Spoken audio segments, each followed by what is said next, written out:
할렐루야. 오늘 나오신 여러분 모두를 진심으로 환영합니다. 여러분 한 분 한 분에게 하나님이 오늘도 예비하신 은혜로 채워주시기를 주의 이름으로 축복합니다. 축복합니다. 우리가 신앙생활하면서 부딪히는 문제들이 있어요. 특별히 우리가 성경을 읽다 보면 이걸 믿어야 될지 말아야 될지 부딪히는 문제들이 있어요.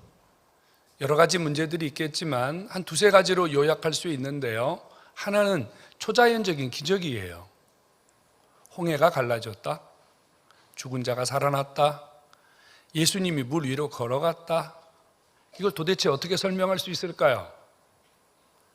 여러분도 성경을 읽으면서 믿어야 될지 말아야 될지 여러분도 고민이 되겠지만 저는 믿지만 도대체 내가 이 홍해 갈라진 사건을 성도들에게 어떻게 설명을 해야 될까? 저도 난감할 때가 무척 많습니다. 또 한 가지 있어요. 하나님과 대화를 나누었대요. 하나님과 이야기를 했대요. 여러분들에게 여쭤보고 싶어요. 여러분 주님과 대화를 하셨습니까? 지금 하고 계십니까? 아니 주님하고 대화를 한다 그런 말이에요. 대화. 하나님 입으로 말씀하시고 우리는 귀로 듣고 우리도 주님에게 언어로 말로 말하고 주님도 들으시고 쉽게 말하면 주님하고 토크를 하는 거잖아요. 이 가능할까요? 아마 여러분 중에 그런 분 참 많을 거예요. 내가 주님 앞에 열심히 이야기하는데 주님이 듣고 계실까? 내가 밤새도록 주님 앞에 기도했는데 주님이 듣고 계실까? 주님이 들었다 이렇게 말씀하시면 얼마나 속이 시원해요. 근데 우리 귀로 안 들린단 말이야. 주님하고 나하고 지금 교통이 되고 있는지 의문점입니다. 또 하나가 있어요. 성경에 보면 초자연적인 기도, 하나님의 이적, 하나님을 체험한 사람들이 엄청나게 많아요. 그런데 이런 분들이 갑자기 말도 안 되는 행동을 했을 때 도대체 이것을 어떻게 받아들여야 될지 우리에게 고민이 됩니다. 오늘 이 출애굽기 32장은요 바로 이 세 번째 경우에 해당하거든요. 이스라엘 백성들이 누굽니까? 애굽에서 하나님이 그들을 구원해 내셨어요. 그리고 홍해를 건너게 하셨고요. 그들이 광야를 지날 때 하나님이 낮에는 구름 기둥, 밤에는 불 기둥으로 먹이시고 입히시고 떡을 주고 고기를 주고 의복을 주고 신발을 주고 그들이 사는 모든 삶을 주님이 100% 다 책임져 주셨어요. 그들은 눈만 뜨면 주님을 체험하고 눈만 뜨면 주님의 살아계심을 느낄 수 있었거든요. 그런데 이런 자들이 오늘 너무 어처구니 없는 일을 해냈습니다. 모세가 하나님의 산에 올라갔어요. 시내산에 올라간 지 40일쯤 되었습니다. 백성들이 모세가 눈에 보이지 않기 때문에 불안증이 찾아왔어요. 이 모세가 죽었냐 살았냐? 지금까지 우리가 모세를 바라보고 여기까지 왔는데 이 모세가 지금 어디로 갔느냐 이겁니다. 자, 불안해지고 두려움이 가득 차기 시작한 백성들이 누구를 찾아가냐면요 아론을 찾아갑니다. 그리고 아론에게 가서 모세가 없는데 우리가 어떻게 하면 좋겠느냐 그러면서 한 가지 주문을 해요. 우리를 위하여 신을 만들어내라 이 말이에요. 우리를 위하여 신을 만들어내라는 거예요. 여러분 이게 말이 되는 이야기입니까? 그들은 홍해를 건넜다니까요. 아마 여기 있는 분들 중에 단 한 분이라도 바다가 육지처럼 변하여 그 물속을 만약에 걸어본 자가 있다면 여러분 중에 누구라도 하나님을 형상으로 만들어야 되겠다는 사람 있겠어요? 여러분 중에 단 한 분이라도 하나님이 아침마다 내려주시는 빵, 만나를 먹었다면 여러분들이 이런 질문, 이런 의문점 가질 수 있겠어요? 어떻게 여러분 그날 아침에도 그들은 만나를 먹었어요. 그 순간이 만약에 낮이었다면 하나님이 지금 구름 기둥으로 가리워 주셨을 것이고 그 시간이 밤이었다면 하나님은 불기둥으로 그들의 삶을 따뜻하게 데펴주고 계셨을 거예요. 그런데 어떻게 이들이 아론에게 와서 우리를 위하여 신을 만들어냅시다 라고 이런 말도 안 되는 이런 충격적인 발언을 할 수 있겠냐 그 말이에요. 근데 더 심각한 문제는 뭐냐면요, 아론이에요. 아론이 백성들의 그 이야기를 듣고서 이렇게 이야기합니다. 너희 아내와 자녀들 귀에 붙어있던 모든 귀걸이 다 가져오너라. 뭐 하려고 금을 모읍니까? 우리가 하나님을 만들어보자. 여러분, 아론이 누굽니까? 모세 형이잖아요. 모세가 하나님 편에 서서 모세가 하나님의 기적을 일으킬 때 가장 가까이서 그것을 보고 체험한 사람이 있다면 아론입니다. 출애굽기 24장에 보면요, 이 모세가 하나님의 산 시내산에 올라가면서 백성들에게 이렇게 말하거든요. 내가 없는 동안 너희들에게 문제가 생기거든 아론과 훌이 있으니 아론과 훌에게 와서 이야기해라. 이들이 능히 너희들의 모든 문제를 해결해 줄 것이라. 모세가 믿었단 말이에요. 모세가 아론을 철떡같이 믿었단 말이에요. 그런데 그 아론이 주동자가 되어서 지금 금 송아지를 만들어서 하나님을 그 백성들에게 새겨주겠다 이 말입니다. 이거 어떻게 받아들여야 돼요, 여러분? 지금 왜 이들이 이런 일을 하고 있는 거죠? 금송아지, 이거 금송아지가 갑자기 어디서 나온 거냐면요, 이들이 애굽에서 종살이를 할 때 애굽에 신들이 굉장히 많이 있었습니다. 그 신들 중에 가장 덩치가 큰 신이 뭐였냐면 소신이었단 말이에요. 송아지신. 그러니까 옛날에 그 애굽에 있을 때 금으로 번쩍번쩍하게 만들어 오는 그 송아지, 그 소를 보았어요. 아, 우리도 이 소를 만들면 이 소가 우리를 끝까지 책임져 줄 것이다. 이러고 지금 소를 만들어낸 거예요. 소를. 여러분, 이 성경 알고 계시잖아요. 이거 우리가 어떻게 받아들여야 되죠? 도대체 우리는 홍해도 보지 않았고, 우리는 만나도 먹지 않았고, 우리는 하나님이 주시는 현재적이고 직접적인 은혜를 단 한 번도 체험하지 못했는데도 우리는 멀쩡하게 예수 잘 믿고 있는데, 이 백성들은 하나님을 이렇게 많이 피부적으로 눈으로 보면서 하나님을 체험했는데도 왜 이들은 지금 금송아지를 만들어내고 있는 거죠? 이들의 문제가 뭐예요? 지금 왜 이들이 이 지경까지 된 겁니까? 이유가 있겠죠, 여러분. 이들이 이렇게 타락하고 부패하게 된 데에는 이유가 있단 말이에요. 자, 모세가 시내산으로 올라가기 직전 하나님이 그 백성들과 뭐를 했냐면요, 언약식이라는 걸 했어요. 여러분, 언약식 아시죠? 혼인할 때 언약식 합니다. 결혼식이 언약식이에요. 약혼할 때 언약식을 해요. 언약이라는 게 뭐예요? 약속하는 거예요. 이쪽 사람과 이쪽 사람이 고리를 끼는 거예요. 이제 우리는 이 관계가 끊어질 수 없다, 이러고 고리를 딱 끼는 게 언약식이에요. 하나님이 그 백성들에게 모세를 통하여 하나님의 말씀을 들려주셨어요. 내가 너희들에게 이렇게 할 것이다. 내가 너희들 속에 앞으로 이런 일을 행할 것이다. 내가 너희들을 위해서 이런 큰 일을 준비하고 있다. 너희들이 내 말을 듣고 내 명령을 지키면 그대로 될 것이다. 그랬더니 그 백성들이 모세의 말을 듣고 하나님의 말씀대로 우리가 준행하겠습니다, 아멘 했단 말이에요. 그러니까 모세가 하나님과 그 백성들을 사이에서 하나님께 번제를 드렸어요. 소제와 번제를 드리면서 백성들의 신앙이 변치 않고 백성들의 신앙이 하나님 앞에 그대로 유지되도록 주님 앞에 약속하는 예배를 드렸다 그 말입니다. 이 예배가 끝나고 모세가 또 물었습니다. 너희들이 오늘 하나님 앞에 약속한 이 언약대로 살겠느냐? 그랬더니 백성들이 또다시 고백합니다. 우리가 여호와의 말씀대로 순종하고 준행하겠습니다. 언약을 맺었어요. 그래서 하나님은 모세를 시내산으로 불렀습니다. 너 여호수아와 함께 올라오너라. 그래서 하나님이 지금 시내산에서 앞으로 그 백성들을 어떻게 인도하고 어떤 복을 주실 건지를 지금 하나님이 모세를 통해서 준비하고 계시던 그 시간에 백성들이 변질되었어요. 무엇 때문에요?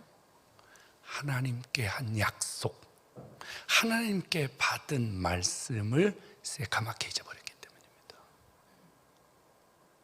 하나님과 언약하고 하나님의 말씀대로 살겠다고 약속한 그것을 그들이 잊어버렸기 때문입니다. 쉽게 말하면요, 그들이 하나님 앞에 진심으로 진짜로 신앙을 고백한 게 아니라 가짜로 고백했다 그 말입니다. 가짜를 뭐라고 불러요? 짝퉁이라고 불러요. 짝퉁. 지금 이들이 하나님 앞에 온전한 신앙을 고백한 게 아니라 짝퉁 신앙을 고백했다 그 말이에요. 그랬더니 이 짝퉁 신앙을 가진 자들이 자신들의 신앙이 짝퉁이라고 하는 증거를 뭘로 나타냈냐면 하나님을 짝퉁으로 만들어냈다 그 말입니다. 금송아지를 만들어서 우리의 신앙은 짝퉁이요, 우리가 믿는 하나님도 짝퉁입니다. 그들의 본질을 여실히 드러냈다 그 말입니다. 성도 여러분, 하나님은 형상으로 계시지 않습니다. 하나님은 그들에게 말씀으로 그들 속에 지금까지 역사하셨어요. 그런데 그들은 그 하나님의 말씀이 그들 속에 진실하게 참되게 거하지 못했다 그 말입니다. 믿는 척, 받아들이는 척, 신앙하는 척 짝퉁 노릇을 했어요. 그러니까 위기가 오니까 그들의 짝퉁 신앙이 짝퉁 하나님을 만들어서 그들의 본질이 무엇인지, 그들의 실체가 무엇인지를 여실히 드러내게 되었다 그 말입니다. 성도 여러분, 지금도 우리 안에 수많은 사람들이 금송아지를 만들어내고 있습니다. 여러분들은 나는 보이는 형상대로 금송아지를 만들지 않기 때문에 나는 금송아지를 만든 적이 없습니다라고 그렇게 생각할지 모르지만 좀 더 우리가 이 말씀을 생각해 봅시다. 이들이 금송아지를 만들어낸 이유가 뭡니까? 우리를 위하여. 우리를 위하여. 우리를 위하여. 우리가 힘을 합쳐서. 무슨 말입니까? 이 우리라고 하는 말은 바로 사람 중심, 인간 중심의 사상이 그들의 신앙의 본질이었다는 말입니다. 여러분, 얼마나 좋은 말이에요. 사람을 위하여, 인간을 위하여. 휴머니즘이죠.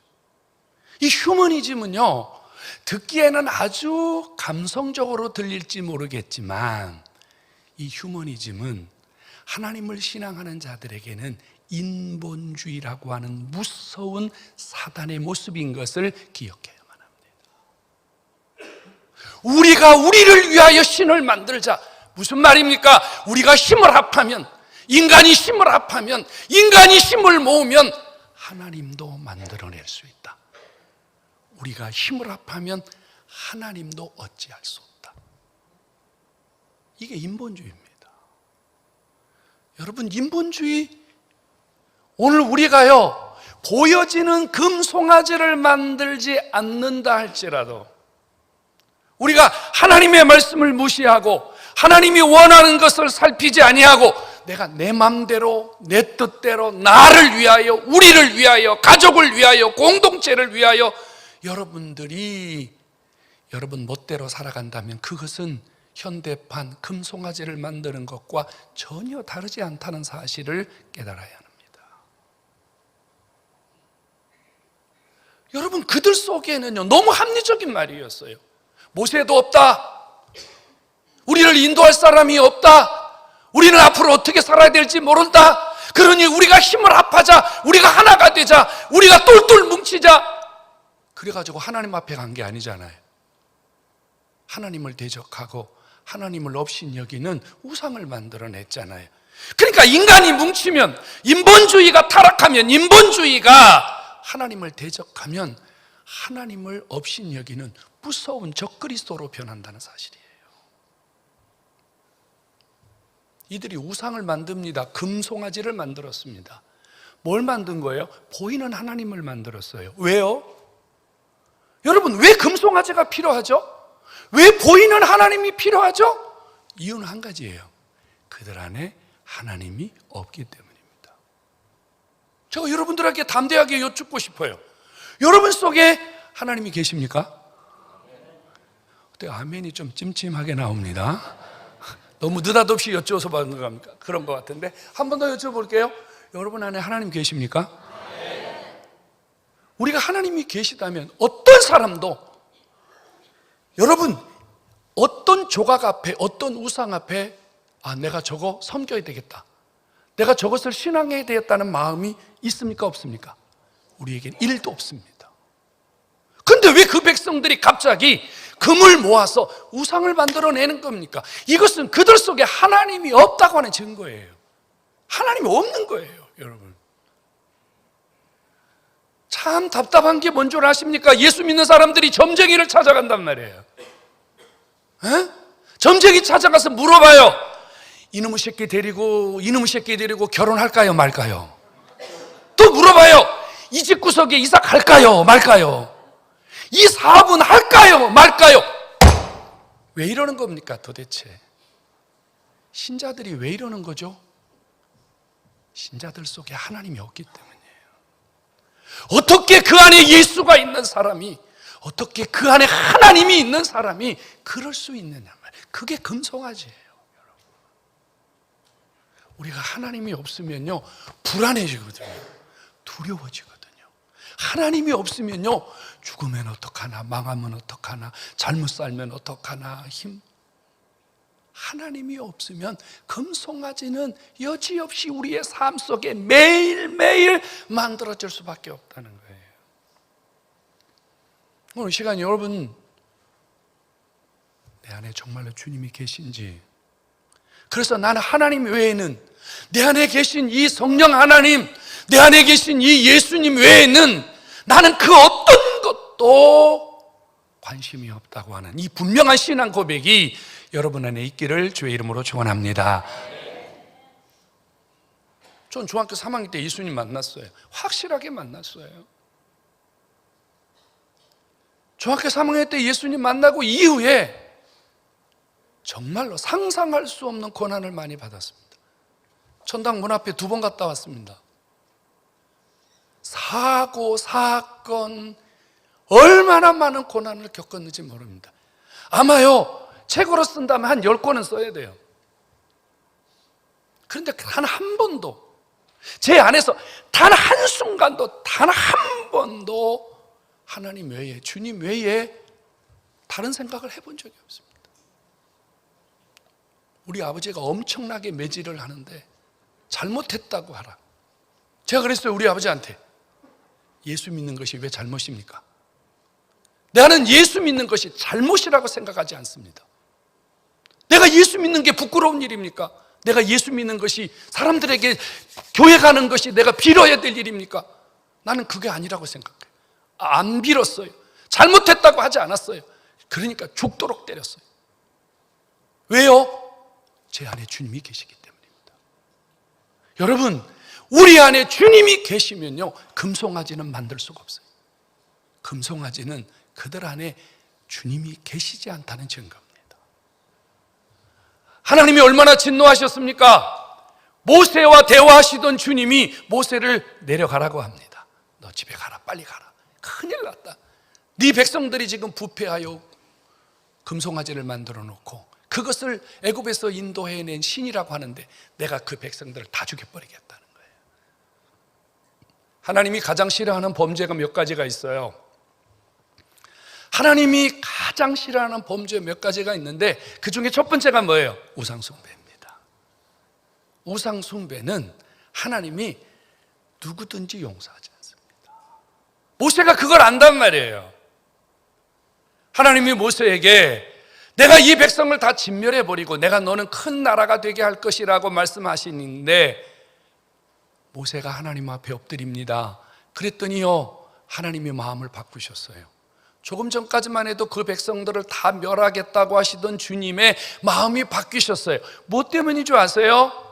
모세가요, 하나님 앞에 기도했는데 어떤 기도를 했냐면요, 하나님 말씀을 붙들고 기도했어요. 하나님, 아브라함의 하나님, 이삭의 하나님, 이스라엘의 하나님이라는 말은 야곱의 하나님이라는 말입니다. 야곱의 하나님, 당신이 약속하지 않았습니까? 이 백성을 하늘의 별처럼 땅의 모래알처럼 하나님이 복을 준다고 약속하지 않았습니까? 그런데 어찌하여 하나님이 약속하신 거 어기고 이 백성을 진멸한다고 하십니까? 하나님, 나는 당신의 약속을 믿습니다. 이렇게 기도했더니 주님이 조금 전까지만 해도 화가 났던 아버지가요, 그 뜻을 돌이키사 그 백성에게 진노를 내리지 않았다고 합니다. 성도 여러분, 그 백성들은 말씀을 떠났어요. 그랬더니 송아지가 나왔어요. 그런데 모세는요, 하나님의 진노 앞에서 주님의 말씀을 붙들고 하나님 앞에 엎드렸더니 아버지가 모세의 기도를 들으시고 뜻을 돌이키고 그 백성을 살려주시는 기적을 주신 줄로 믿으시기를 축원합니다. 여러분, 하나님 아버지는요, 약속에 신실한 분이세요. 하나님은 약속하시면 반드시 지키시는 분이세요. 하나님이 우리에게 성경을 주신 것은 이 성경대로 믿고 이 성경대로 따르고 이 성경대로만 살면 하나님이 성경에 약속한 복을 우리에게 다 주시려고 하는 것이 주의 뜻인 줄로 믿으시기를 축원합니다. 그러므로 중요한 것은 여러분, 우리 성도 중에 그런 분이 있어요. 기도를 많이 해야 하나님이 들어주신다고 생각하는 분이 있어요. 물론요, 기도 많이 해야 돼요. 근데 만일 여러분, 우리가 여러분들이 정말로 밤을 새워서 열심히 기도했는데 하나님이 여러분들이 드린 기도가 하나님의 말씀과 전혀 관계가 없다면 하나님 들어줄까요? 안 들어줄까요? 안 들어주십니다. 안 들어주세요. 중요한 것은 내가 하나님 말씀을 붙들고 기도해야 되는 거예요. 제가 일부 예배에 올라오기 전에 우리 집사님 한 분이 제 손을 꼭 붙들고 이래, 목사님 기도를 좀 더 많이 해주세요. 내가 진짜 쎄 빠지게 기도하거든요. 정말 모든 성도들을 위해서 기도하지만 정말로 제가 몇몇 분들, 참 그런 분들이 있어요. 제가 기도를 안 해줄 수 없는 분들이 있어요. 정말로 열심히 기도하거든요. 근데 내 손을 붙들고 이러는 거예요. 목사님 조금만 더 세게 기도를 해달라. 한다고, 내가 지금 기도하고 있다고. 그러면서 뭐라는 거 이런 거예요. 목사님 내가 지금 오전 금식하면서 기도합니다. 근데 그분이 건강하지 못한 분이에요. 그래서 제가 그랬어요. 금식하지 마세요. 내가 기도를 더 많이 하겠습니다. 내가 더 열심히 기도하겠습니다. 여러분, 금식을 꼭 해야만이 주님이 들어주시는 것은 아닙니다. 때로는 우리가 금식해서 하나님께 응답 받는 방법도 있지만 여러분, 몸 상하면서까지 금식할 필요 없어요. 뭘 붙들고 기도해야 돼요? 금식 붙들고 철야 붙들고 기도하는 게 아니라 하나님 말씀 붙들고 기도하면 들어주시는 줄로 믿으시기를 축원합니다. 하나님은 금송아지가 아니에요. 하나님은 짝퉁이 아니시란 말이에요. 그분은 명품이시란 말이에요. 그분은 살아계시고 역사하시고 우리 안에 일하시는 전능하신 주님이신 줄로 믿으시기를 축원합니다. 성도 여러분, 이단보다 무서운 게 뭔지 아세요? 이단보다 더 무서운 것은요, 인본주의입니다. 이단보다 무서운 건요, 인본주의예요. 인본주의의 본질이 뭐예요? 내 맘대로 하겠다는 거예요. 내 뜻대로 하겠다는 거예요. 내 편리한 대로 하겠다는 거예요. 내가 하고 싶은 대로 하겠다는 거예요. 이게 인본주의예요. 이 인본주의는요, 여지없이 하나님 앞에 여러분 삶의 불편한 신앙의 송아지들을 만들어낼 수밖에 없습니다. 코로나 이후에 정말 많은 성도들이 이 인본주의적 신앙에서 벗어나지 못하고 있어요. 우리는 이 세계적인 재앙으로 인해서 어쩔 수 없이 한시적으로 우리는 예배당에 못 나오던 때가 있었어요. 하는 수 없이 우리는 유튜브를 통해서 예배 드릴 수밖에 없었던 때가 있어요. 이제 해제됐잖아요. 그럼 나와야죠. 이제는 우리가 뭘로 변했냐면요, 유튜브로 예배 드리는 것이 마치 당연한 것처럼 변했어요. 그거는 당연한 게 아니에요. 여러분, 성경에 어디에 유튜브로 예배 드리라고 그랬어요? 주일은 하나님 앞에 나와 예배하는 것이 주님을 신앙하는 것인 줄로 믿으시기 바랍니다. 근데 우리가 송아지를 만들어요. 나를 위하여, 우리를 위하여, 가족을 위하여, 모임을 위하여, 공동체를 위하여 자꾸 이유와 핑계를 대고 송아지를 만들어냅니다. 버려야 됩니다. 이 인본주의는 이단보다 더 무섭습니다. 왜요? 자기가 자기를 무너뜨리기 때문입니다. 자기가 자기를 죽이기 때문입니다. 이 인본주의 신앙을 가진 분들의 대표적인 증상이 두 가지예요. 하나는 하나님 앞에 성도로서의 의무와 책임을 하지 않는다는 거예요. 지난 종회를 신학교에서 3박 4박 5일 동안 했는데요, 영국에서 오신 유럽 총회장님이 오전에 경건의 설교를 하시는데 충격을 받았어요. 충격을. 이분이 무슨 설교를 했냐면요, 지금 영국은 아주 심각하게 무너지고 있습니다. 얼마나 심각하게 무너지는지, 목사가 주일을 지키십시오, 11조를 하십시오, 바르게 신앙생활 하십시오, 그러면 성도들이 바로 반발을 한다 이겁니다. 왜?